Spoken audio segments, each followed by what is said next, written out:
Monsieur le Président, Mesdames les ministres, Madame la Présidente de la Commission spéciale, Messieurs les rapporteurs, mes chers collègues, le texte dont nous ouvrons l'examen en séance publique aujourd'hui n'est pas un texte ordinaire, ni par les sujets qu'il aborde ou les questionnements qu'il soulève, ni au regard du climat qui a prévalu lors de son adoption en commission spéciale. On nous décrivait ce projet de loi comme le texte de tous les dangers, comprendre le texte de tous les excès, de toutes les outrances. Ce n'est en rien ce que j'ai vu et ressenti lors de son examen en commission. Les débats furent d'une grande intensité et d'une réelle sincérité. Je ne retiens ni posture facile, ni prise de position d'inspiration partisane. Notre réflexion a cheminé individuellement et collectivement. Nous nous sommes positionnés par rapport à ce que nous avons estimé non seulement comme étant possible, mais surtout comme étant souhaitable. À cet égard, je tenais à saluer le travail collégialement réalisé, quel que soit notre groupe politique, et notamment celui de la présidente de notre commission. Je forme le vœu que nous puissions rester fidèles à cet état d'esprit au cours des 3 semaines d'examen que nous ouvrons. Nous en avons la possibilité et je crois que nous en avons le devoir au regard du texte qui est devant nous et de l'exigence qu'il nous impose. Le modèle français de loi de bioéthique et son processus spécifique de révision a largement concouru à cet état d'esprit. Je n'ignore rien des clivages qui traversent notre pays et auxquels nous devons apporter des réponses claires, mais nous n'avons pas devant nous une France sous tension du fait de ces questionnements. C'est mieux pour tous les Français.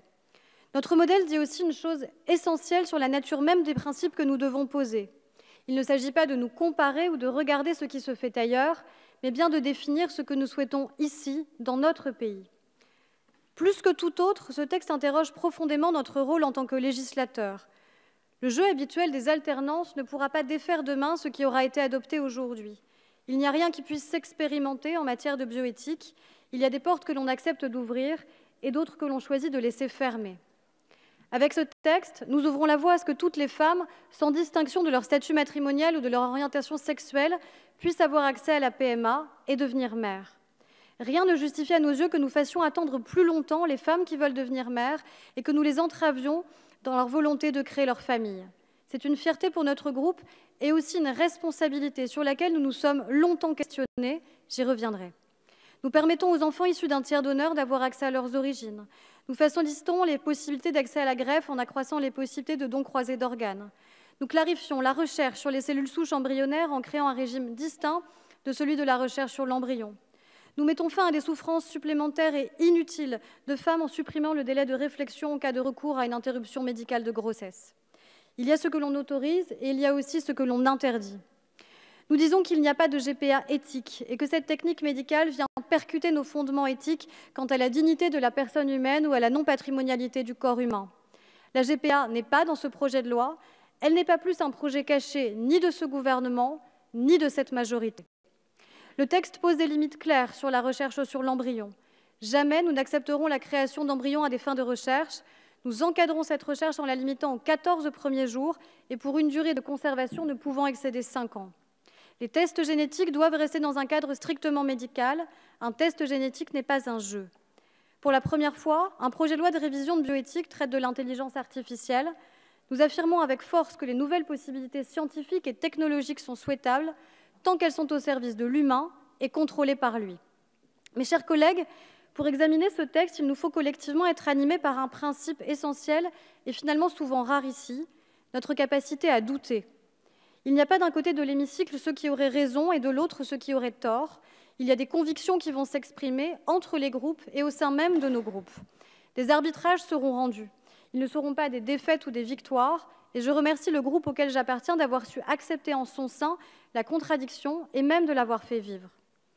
Sur ce texte, il est utile de comprendre le cheminement de chacun. La discussion générale aura été tout aujourd'hui sauf une perte de temps. Je tenais à revenir ici devant vous sur 2 sujets qui feront l'objet de nos débats et vous livrer le cheminement personnel qui m'a permis, et non sans difficulté, d'y apporter des réponses claires. La première question est celle de l'ouverture de la PMA aux femmes seules. Comme nombre de Français et collègues sur ces bancs, j'ai forgé ma conviction et j'ai évolué sur ce sujet. La question posée est finalement la suivante.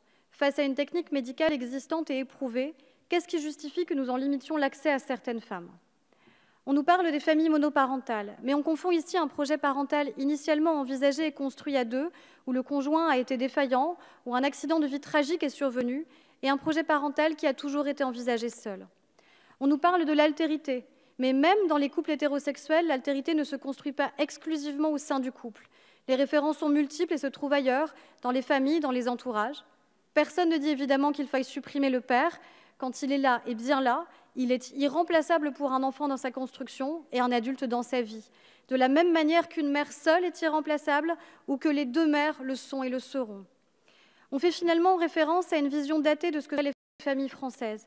Elles sont plurielles, les rôles sont de moins en moins genrés, et reconnaître ces familles au travers de ce projet de loi est le meilleur moyen de les faire accepter dans notre société et de faire accepter avec elles les enfants qui en sont issus et ont été désirés, profondément désirés. L'équilibre psychologique d'un enfant se construit par son sentiment d'être accueilli et aimé.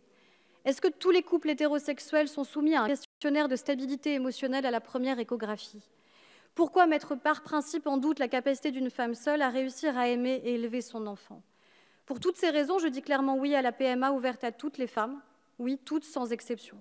Et comme je dis oui à cette ouverture, je dis oui à son remboursement. Ouvrir un droit qui ne serait accessible qu'à quelques-unes en raison de leurs revenus ne serait pas un droit effectif. Que dirait-on d'une société qui ferait de la PMA un droit censitaire? Et en répondant oui à la PMA pour toutes les femmes, je réponds non à la PMA post-mortem. Concevoir seul un enfant n'est pas la même chose que de le concevoir à titre posthume une fois son conjoint disparu. Dans toutes nos auditions, les psychiatres ou pédopsychiatres nous ont exposé leurs réserves claires. Je ne nie pas le caractère extrêmement douloureux de ces situations exceptionnelles, mais je fais le choix de la prudence, de la retenue, au regard de l'intérêt supérieur de l'enfant et du risque qui pèserait sur lui de porter une histoire aussi forte. La seconde question, et qui est pour moi celle qui met le plus en tension nos principes éthiques au cours de l'examen de ce texte, est l'ouverture du diagnostic préimplantatoire visant à rechercher des aneuploïdies, le DPIA. Les arguments, les témoignages nous ont tous ébranlés. Personne dans cet hémicycle ne peut être insensible à une femme qui subit une fausse couche ou à une femme confrontée à une interruption médicale de grossesse. Ce sont toujours des drames. Mais ce qui s'entend à l'échelle individuelle me semble extrêmement dangereux à l'échelle collective. Le DPIA consiste en un tri préalable des embryons avant leur implantation. On nous dit ici que l'on ne trierait que pour éliminer les risques de fausse couche potentielles ou les risques de développement de malformations chromosomiques pouvant conduire à des interruptions médicales de grossesse. C'est une promesse intenable. La communauté scientifique nous dit clairement, et nous l'a dit en audition, qu'il n'y avait aucune garantie d'absence de fausse couche, même après ce tri. Sélectionner veut dire donc supprimer. Le législateur dirait ici que nous acceptons de supprimer a priori des embryons pas suffisamment sains ou conformes à ce que notre société pourrait accepter. L'accès à la PMA n'est pas le droit à un enfant sain. Et qui définit ce que veut dire sain? Que veut dire une société inclusive qui exclut a priori avant même une grossesse? Il est bien évident que si le choix est laissé aux parents entre un embryon dit sain et un autre, ils choisiront le premier, et qui pourrait les en blâmer? Ce serait donc un tri et une sélection systématique. Qui nous dit que nous pourrons demain tenir face à la demande de tous les futurs parents d'avoir recours à cette technique? Enfin, si nous ouvrons cette voie, il reste devant nous des questions auxquelles je ne sais pas répondre. Quelles sont les maladies, les malformations acceptables de notre société? Où est-il légitime de placer le curseur? Et qui serait habilité à le placer? En tant que législateur, je ne sais pas arbitrer cette question. Plus que tout autre sujet, les risques collectifs me semblent surpasser l'intérêt individuel. Cela ne me semble pas être la société que nous voulons, mais ce sera clairement celle que nous préparerons si nous rendons cela possible.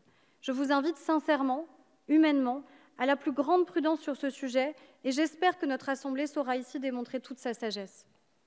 Mes chers collègues, après 60 heures d'audition, après 50 heures d'examen en commission, ce sont 3 semaines qui s'ouvrent devant nous en séance publique. Et une seule et même question nous est posée à chaque fois, et elle a été souvent rappelée ce soir. Face à une possibilité nouvelle que nous offre la science, est-ce que collectivement nous pensons que cela est éthiquement souhaitable? Est-ce que nous disons que possibilité scientifique veut dire progrès collectif et éthique? Mon souhait est que nous arrivions à y répondre de la manière la plus sereine et la plus impliquée possible, qu'à chaque article, qu'à chaque amendement, d'où qu'il vienne, nous soyons saisis par ce doute bénéfique. Nous devons oublier nos attaches partisanes et jusqu'à nos histoires personnelles et intimes pour uniquement penser à l'intérêt collectif de notre pays en respect des limites éthiques que porte notre société. Ce texte, à nul autre pareil, nous donne cette opportunité exceptionnelle. Saisissons-la. À chacun d'entre nous, je souhaite de beaux débats, de ceux qui honorent cette tribune et cet hémicycle. Je vous remercie.